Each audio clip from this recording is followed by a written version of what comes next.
That is why we say, because like the CDDs, the community drug distributors, they know the names of these diseases. Okay. Now that is why they are able to distribute these drugs, the right drugs, to the right people that have the sickness. That is why we employ them. Because I asked this question as a community development communication expert. Yes. I have this example of what's this disease caused by tsetse fly? Sleeping sickness. Sleeping sickness. So a group of people went into a community to talk about sleeping sickness and how to prevent it. And then they went with the cardboard, some cardboards with big tsetse flies drawn on the cardboards. And then, of course, they were speaking the language of the people. And after so much talk, and on, a community member just raised his hand and said, well, I understand what you are saying about tsetse fly, but he said, the tsetse flies in our community are not as big as these ones that you are showing us. And the person now realized that this symbol alone has affected his attempt to communicate rightly to the people. And that's why I'm asking, because sometimes we consistently say we are doing awareness, we are doing sensitization, but are we using the right messaging? The right tools, the right graphics, pictures, and all of that. Because it's easier for us to say we have done our part. Since last year, we have spent so amount of money on enlightenment and awareness creation. But have we begin to do analysis of exactly what we've been doing to know why it has not been working or why it could work better? I'm asking you that question now. Yeah. Have we been doing this analysis? Yes, we have been doing the analysis. Okay. And that is why we have gone beyond passing different messages about the same disease. Okay. But I will try to have one message, but that this message will be transmitted or translated in different languages. If I'm talking about leprosy in the southern part, what I'm saying about leprosy in the southern part should be what is said about leprosy in the northern part of the country. So even if, like you said earlier, that the prevalence level and even the treatment for a disease in a particular state could differ from... Yes, the treatment is the same, but the prevalence is what will differ now. Because you also need to know that even in talking about this now, if we say there is leprosy or LF in FCT, it may not be endemic in all the 5 area councils of the 6 area councils of FCT. Okay. So that is why she made mention about mapping. Yes. We try to go to areas where you actually have these diseases. Okay. And unfortunately, when we were coming, we didn't come with some posters for you to have seen each of these diseases, how they look like. Okay. But just like I said, it's just that we have different names for them. And with what we are doing now, we are trying to ensure that the same message is passed and people are able to understand it, understand what we are doing. And over time, we try to do an analysis of what we did last year. What have we done differently this year that will bring about reduction in this disease? And that is why we have this series of activities that are lined up for this 2024 World NTD Days, which last year we didn't do. We have done a lot of improvement over what we did last year. And as I speak with you now, we also now created the ACSM unit, Advocacy, Communication, Social Mobilization unit in the NTD office, which we were not having before. All right. That's some progress. Yes, when we were developing the roadmap for Nigeria, we have seen that yes, there is a need for this. So we have created that, who is now liaising with all our partners and all the states to ensure that the same message, everything we are doing is done in a harmonized form. You say the theme for this year is what? Is Unite, Act, and eliminate NTDs. Okay, you have talked about, you've given us the tips about your area of specialization, which is snake bite, and what to do immediately there is spit or a bite from a snake. You, of course, you specialize more in the area of elephantiasis and all of that. Because we're coming to the end of the program very quickly, what should our viewers watch out for, and what should they do immediately they notice those things that they should watch out for with respect to elephantiasis? When it comes to elephantiasis, this is something that stays up to 5 years. You wouldn't know. It's caused by mosquitoes. Because when we talk about diseases of the rich, this one is mosquito and it bites everybody, whether you're rich or whether you're poor. So the thing is, take the medicine. We have ivermectin distributed. So going to the hospital is key. It's free. You have albendazole and ivermectin. That's for LF. Combined together, you take it annually. When you take it for 5 years, it's okay. But if you have developed the elephantiasis as a big leg, it needs management. You go to the nearest health center. They will advise you on what to do, because they are the ones that will wash, but you need to be washing the leg every day so that it will not be infected. The leg is already big. There's nothing you can do about it. If you have hydrocele, you go in for surgery. There are a lot of people, a lot of states, that are going in that are doing this surgery.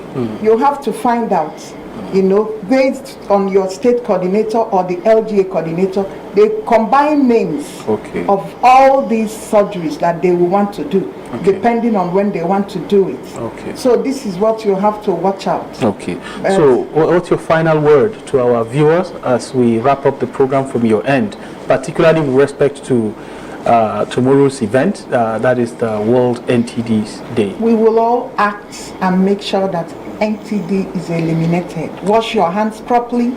When you go to the toilet, make sure you wash your hands. When you come back from anywhere, wash your hands. Wash your face. Face washing is very important because of trachoma.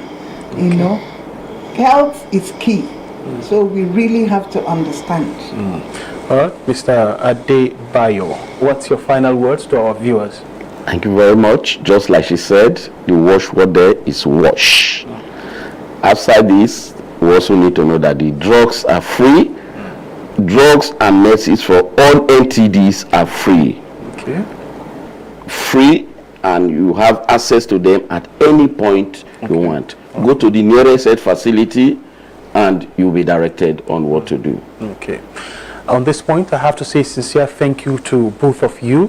We've been talking with Mr. Adebayo Peters. He's the director, NTDs, Federal Ministry of Health. He's also the program manager, snake bite and venoming.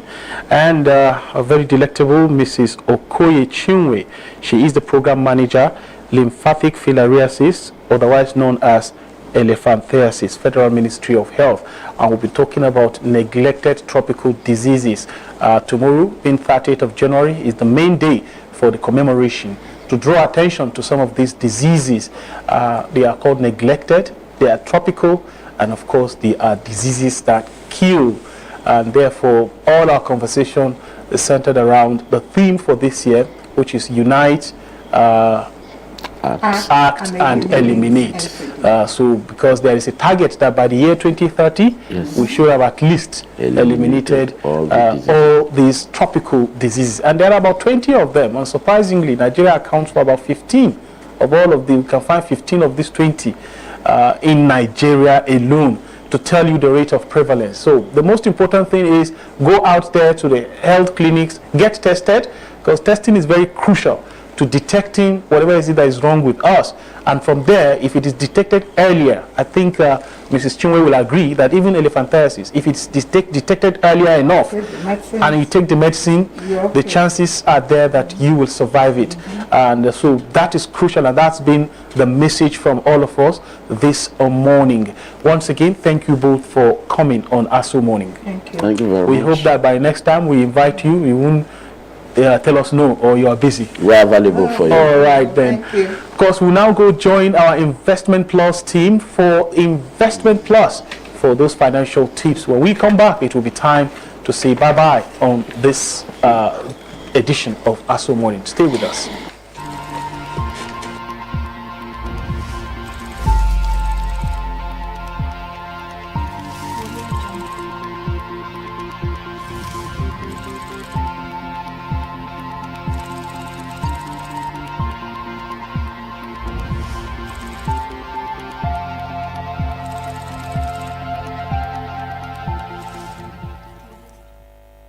Hello and welcome to another episode of Investment Plus. Today we're talking about how you can create a working savings plan for yourself.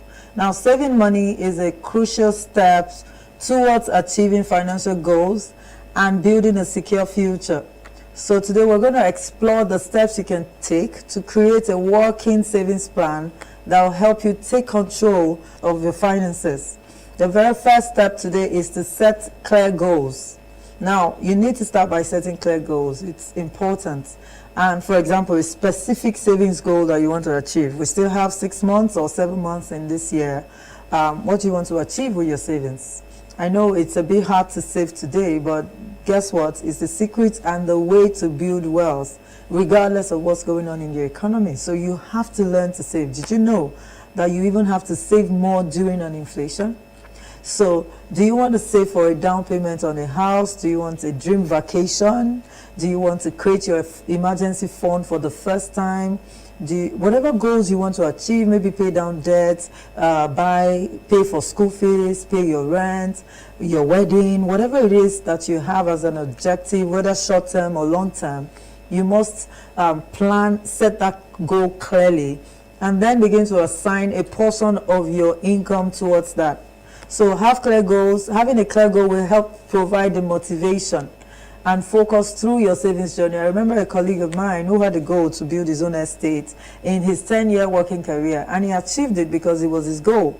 Within 10 years, he had built an estate with 12 numbers, 3-bedroom apartments in it, and a duplex for his family. Within 10 years of working on the job, because he set that goal from the onset. And you can do the same as well. So whatever it is, set a very clear goal. That will help you make necessary lifestyle adjustment. This friend would not eat in some places. He managed things. He was very minimal because of that goal. So when you have clear financial goals, it helps you to adjust your lifestyle to be able to reach that goal. So it's important that your goals are very clear. Step 2 is to assess your income and expenses. So how much comes into you every month? You need to know that. How much do you spend? You need to know that. But you can't know that if you don't track anything. So take a month, for example. This is June. We just started June. So take this month and start tracking your expenses. How much do I spend on transportation? How much do I spend on food? How much do I spend on utilities? Whatever it is that you have to live successfully or comfortably every month, how much is it?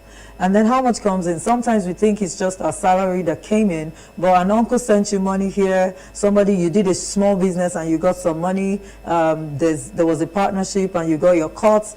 There are other sources of income that we have. So track that as well. And then you can tell, oh, this is how much came in, this is how much I spent. Tracking also helps you know where you overspent or where you're underspending. For example, if you track and there was no savings on your expense for the year, for example, you tracked and you saw that I didn't even invest anything, I only spent everything. That's a red flag. So this analysis will help you understand your spending habits, and it turns on the light actually on your financial situation and identify areas where you can cut back to allocate more funds for your savings goal. Step 3 is to create a realistic budget. Now, based on that income and expense, determine what you will spend. Now, determine how your money should be spent. Create a realistic budget that aligns with that savings goal. So how much of your income can you put towards that goal? You can determine now that you know exactly where your money is going. Now set that amount aside and then start working towards your goal. Remember, you don't save what is left after spending. You spend what is left after saving. Even now, you should still set aside your savings. The percentage may reduce, but the habit must not stop. The principle must not stop. 5,000, 100,000, whatever you can afford, make sure you set it aside. A well-planned budget will ensure that you have enough money for both your needs and your savings. Step 4, automate your savings. I used it a lot when I started saving initially because I love to buy things, so I had to automate a lot of things. In fact, I didn't just automate to a regular savings account, I automated to an investment account. So every month a certain percentage of my income will go to that account. I set it up once and it was automated. So set up an automated transfer from your account to another account that you don't have access to, because initially it can be hard to save money, particularly if you're someone who loves to spend like me. So you need to automate things, right? Every time your money comes, automatically your savings leave. It is the first thing you should do, actually. It is not your food and clothes first, it is savings first. Now this way you won't be tempted to spend the money earmarked for your savings. So consistent and automatic savings contributions will help you reach your goals faster. Step 5 is to monitor and adjust regularly. Regularly review your savings plans and make adjustments as needed. But I mean, right now the cost of fuel just went up and you have to adjust a lot of things. So regularly you have to review. The economy can force you to adjust, but you must never stop the principle. It's the same every time. Track your progress towards your savings goals every time. Celebrate milestones along the way. If you find that you're not saving as much as you intended to save, revisit your budget. Look at things you can cut off, opportunities to make money. Just, keep reviewing consistently. You have to stay proactive and be committed to your savings plan. Now remember that saving is powerful and it's also a journey. And small steps can lead to significant results. So you need to embrace the power of consistency and discipline as you work towards financial stability. I'd like to encourage you to implement these steps and create a working savings plan that suits your financial situation. Now stay focused, remain committed, and watch as your savings grow, bringing you closer to your financial goals. Thanks for watching today. See you next time.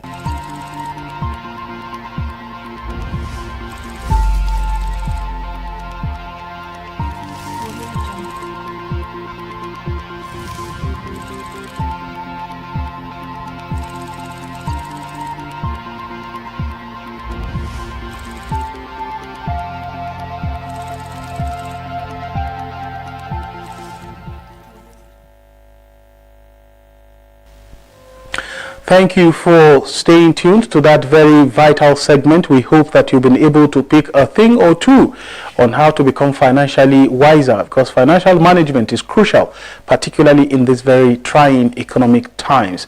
And it's on this note that we draw the curtains on today's edition of Aso Morning on Aso Television from top of Katampe Hill, where you find the geographical center of Nigeria's map. My name is Osman Khatun Umar, urging you to have a very splendid day ahead. See you tomorrow.